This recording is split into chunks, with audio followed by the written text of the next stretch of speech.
I wonder how peace in the Middle East is going right now.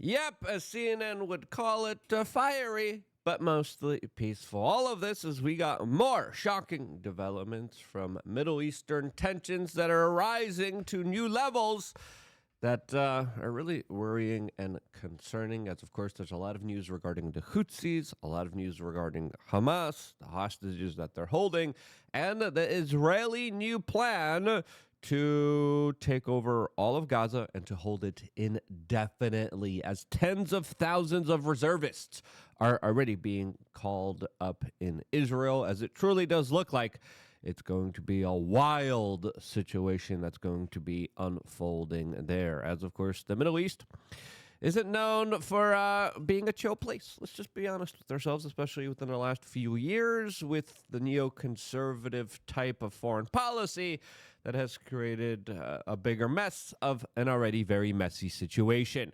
As the video that you saw in the beginning of this broadcast was medieval flame-throwing devices that the Israelis were using against Lebanon and Hezbollah. So, yeah, there's that here. As situations also specifically are getting more concerning in Ukraine, we'll make a separate video about that, as the United States is now going to be sending more air defense missile systems to Ukraine, as they are already sending a lot of it to Israel as well. Now, we had some very interesting criticisms over the weekend from Congresswoman MTG against some of the policies that are instituted by the current Israeli government, as recently there was a big scandal with the national security advisor that was caught working for Israel and not the United States, that was recently fired by Donald Trump, since Donald Trump was angered about him trying to propel and push him towards war with Iran, which the Israeli government and Benjamin Netanyahu wanted to do. Now, there's a big difference between the Israeli people and the Israeli government. There have been a lot of political pressures being put on Benjamin Netanyahu, the Prime Minister of Israel, that has faced a lot of very significant protests, especially within the last few years, against his rule over Israel. As of course, this guy has been in charge for a long time. He was in the United States Congress warning about Iraq having nuclear weapons all the way back in 2002. As it looks like, MTG is now one of the very vocal representatives coming out and speaking about something that is resonating with a lot of people online. There's a lot of people in America that are sick and tired of saying, I don't want to fight Israel's wars. I don't want to have to constantly support Israel's interests. And that is what is driving anti-Semitism in America, and it's wrong. There's nuanced points to make here that other people like Charlie Kirk are making, and we'll talk about this point in a little bit here. But it looks like Israel did not get its war with Iran. They did not get the United States to go over and to bomb them and then to defend them from the actions that they wanted the United States to commit on them.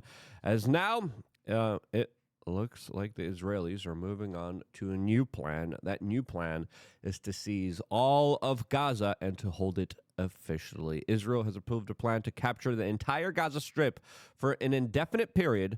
The plan involves moving Gazan civilian population south and preventing humanitarian aid from reaching Hamas.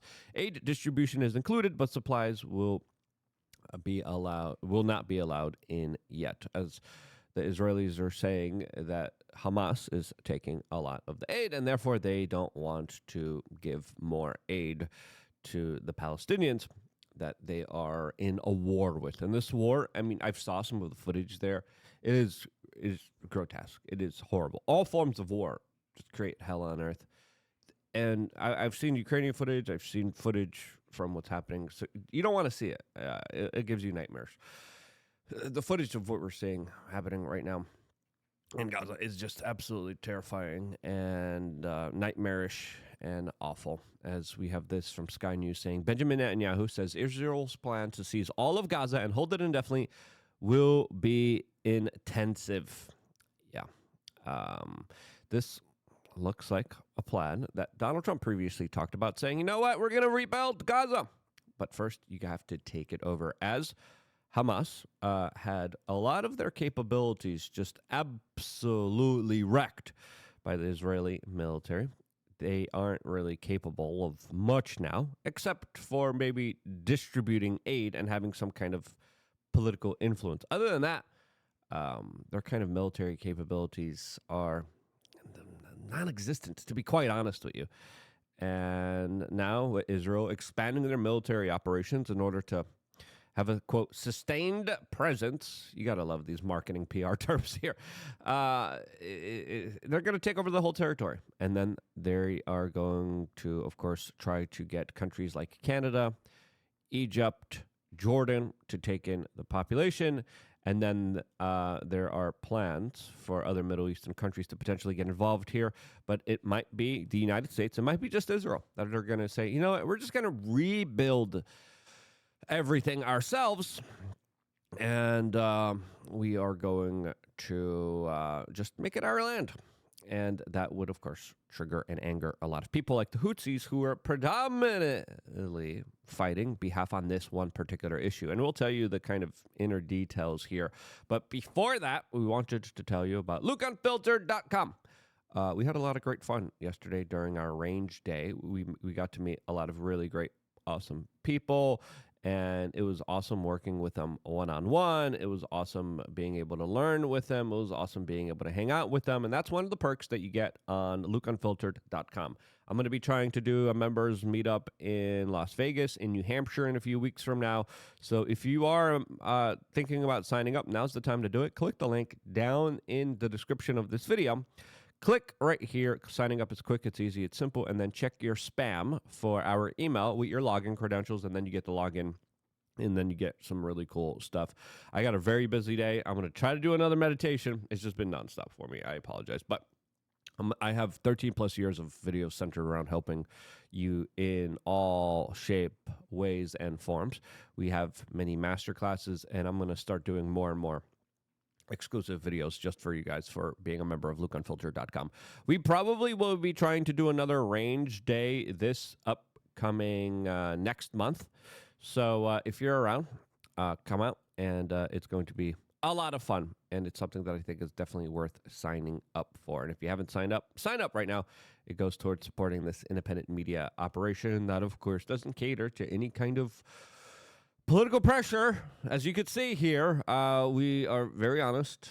We don't hold back any punches. We tell you exactly like it is. And if you appreciate the 21 or 22 plus years of work that we have contributed, that we have done just for you, subscribe. It's quick, simple, 20 cents a day, and it makes the biggest difference. And we can't thank you guys enough for your generosity to allow us to grow and expand and do some really cool stuff. I want to do more on the ground reporting, and it's really expensive, so I appreciate all of your support. Now, let's talk about what's going on here, because I think it's important to delve into in many different ways, as we're getting the news from Reuters that the doors are open for a ceasefire talk, as Donald Trump soon will be heading to the Middle East, heading over to Israel. We're also getting some interesting news, specifically that Egypt proposed a ceasefire, and they're saying that Benjamin Netanyahu turned down this ceasefire.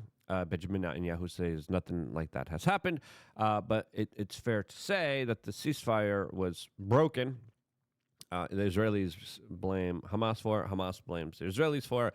And back and forth. Again, they're involved in a particular war here. Overwhelmingly, I would say that the last ceasefire was broken because of a breakdown of communications between these two sides. Now, will there be some kind of ceasefire here? Is this a negotiation tactic used by the Israelis to say, look, we'll just take it all over, and we'll kick you guys out, and we are just going to, of course, make it our own territory? Or you guys could agree to get rid of Hamas. That is the possibility that could be happening here. As now we're learning that the Israeli military will plan to hold territories that it seizes, and it will continue to block aid from entering Gaza. And again, that's very unfortunate, because the people there need aid, and the types of situations that they're going through are just absolutely horrendous, absolutely awful from a humanitarian and non-political perspective. I know a lot of people have their political viewpoints, their like racist viewpoints. Regardless of that, you should still have empathy for your fellow man, even if you disagree with them, even if they're from a different kind of religion or understanding. And it's just an awful situation. As we told you, tens of thousands of reservists are being called up. This is going to be a big operation, and there's going to be a lot of back and forth here, as many humanitarian agencies are condemning this new plan by Israel, as of course they're saying, we're just going to occupy it, but then we're going to give out aid, and then we're going to help them out, so we make sure Hamas doesn't get their hands on it. That's what Israel is arguing here, as they are now setting a new deadline for Hamas, as Donald Trump soon will be visiting Israel. So what's going to be happening with Donald Trump's visit here? It's going to be interesting to see it from a geopolitical kind of perspective here, as the United States has been doing some of the fighting for the Israeli government, as they just launched new rounds of airstrikes, as the U.S. government is spending billions of dollars bombing the Houthis inside of Yemen. Now, the United States has been involved in this war against the Houthis for an extremely long time. Yemen, a country that is, I think, the poorest country in the world, also dealing with its own humanitarian crises that is very kind of evident, as they are being supported by Iran. The United States threatened Iran not to support the Houthis, and the information we're getting is that allegedly Iran has stopped. Some people are saying that Iran has not stopped. But the United States has been conducting a very aggressive bombing campaign of the Houthis in Yemen, as Donald Trump even kind of bragged about it by showing people being blown up to smithereens on his social media accounts, with a lot of people saying that's not really done in good taste here, as a lot of people are saying that he was bombing a tribal meeting and not actual type of militants and warriors there. And again, it's very hard to tell what's really going on here, as we also got reporting over the last few hours that Israel actually failed to intercept a Houthi missile that went after its main airport, showing that there are limits of U.S. efforts to weaken the group here. As U.S. air defense missile systems failed, the Iron Dome failed, and the Houthis that have been attacked for many years on end now, very viciously, very aggressively by the United States, are still saying, look, we could still hit you, we could still target you, as the Yemeni Houthi group just announced a campaign to target Israeli airports for some strange reason, as one of their representatives came out and announced this. Yeah, I don't know if you could, I don't think you could understand that, but they announced an air blockade on Israel after they launched one missile that struck a sidewalk near an airport. As the Houthi spokesperson warned international airlines to avoid Israeli airspace, vowing repeated strikes on airports to enforce the siege. And again, a lot of people, especially within the U.S. Pentagon, say that the capabilities of the Houthis aren't really that capable. As right now, they were able to shut down Tel Aviv's skies, and this is, I think, their first major strike ever. I mean, they launched other strikes and they were intercepted and they were stopped. This one actually worked, and it really showed that sidewalk, the business there. Recently, the Houthis also came close, and again, the Pentagon was laughing at the Houthis a couple days ago, and we showed you that clip, as they were specifically describing a situation where they were launching missiles, and the missiles were like hundreds of miles away from their target. But now we're also finding out that their capabilities are becoming a little bit better, as the Houthis came close to hitting a U.S. Navy nuclear aircraft carrier with one of its missiles. We've learned that the nuclear aircraft carrier had to make a very aggressive move, and in that aggressive move, one of the jet fighters fell off into the ocean, and then there was a retrieval effort trying to get this highly sophisticated aircraft back in U.S. custody here. But why are the Houthis doing all this? The last time we learned that the Houthis actually attacked a ship, by the way, was when was this article? Houthis hit U.S. cargo ship with drone after redesignation as global terrorist group. What year was this? I'm trying to get the. Yeah, here it is. Oh yeah, January 2024. The last time I was able to get something, as the other reports that we're getting, was that the latest attack by the Houthis on any kind of cargo ship was actually done in November, October of last year. Now, why are we attacking them if the last time that they bombed a cargo ship? And again, this does disrupt trade. This is pretty major. It disrupts trade predominantly for China and Europe, who we're in a trade war with, that we're actually fighting to help open up the trade routes for. Interesting. The Houthis predominantly are saying, hey, we want aid to go through and we want a ceasefire.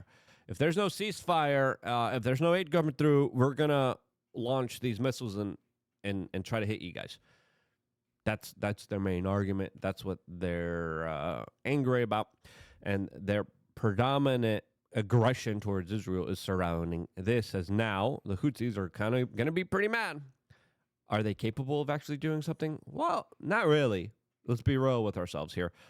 But they're showing that they do have some type of capabilities, and it is kind of annoying, especially if you're Israeli, to have this country just trying to bomb you, and then you're bombing the crap out of them, and they just keep trying to bomb you and bomb you. All of this as the debate around Israel really got heated in the United States here, as we had a member of Congress that received a lot of money from the Israeli lobby, came out and authored H.R. 867, a bill that was going to be originally voted on today that would make it so you cannot economically boycott Israel. And if you do, you would face a prison sentence for up to 20 years and face fines up to $1 million. If you would be an American that would participate in any boycott of Israel or its settlements. And that, to me, is a very un-American law here. As Congresswoman MTG came out and said, I will be voting no. It is my job to defend Americans' rights to boycott or buy whomever they choose without the government harshly fining them or imprisoning them. But what I don't understand is, why are we voting on a bill on behalf of another country and not the president's executive orders that are for our country?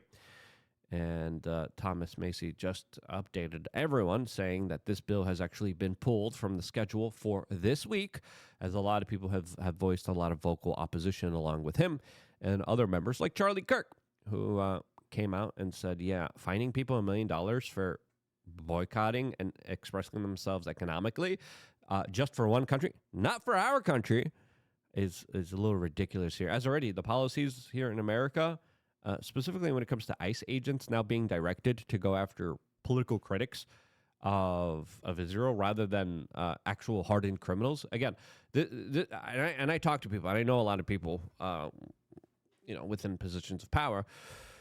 But I talked to some immigration people, and they're like, our resources are very short. There's a lot of bad guys. We've got to catch a lot of bad guys. But we're spending resources investigating people's college op-eds, and if they're on visa programs, and then we deport them if they express a certain political opinion against Israel that people just don't like. We got to spend resources on that. That's a little bit crazy here. And it's a little bit crazy that we're being brought to the point where Congress was just about to vote, and there probably would have been a lot of support for this, where you cannot even express yourself economically because you would be put in jail for 20 years and fined $1 million. That is crazy. That is insane here, that Congress tried to make this the rule of law.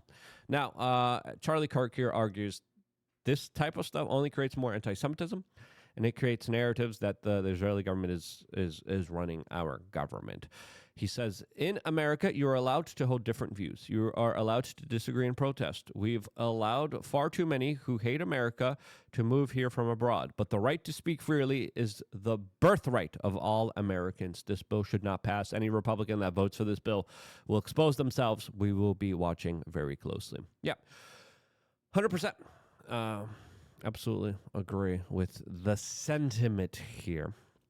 as there's a lot of insanity unfolding in our modern day society that truly is creating a lot of problems that weren't there before here. Now, I think there's a lot of people that are very toxic when it comes to these particular conversations on both sides of the argument here. If you thought I presented you the news and the evidence in a clear, kind of honest way, share this video. If you think I could do better, if you think there's anything that I got wrong, or if you think there's anything that I just misinterpreted and didn't fully understand the way that you understand it, and you think I got it wrong, let me know why.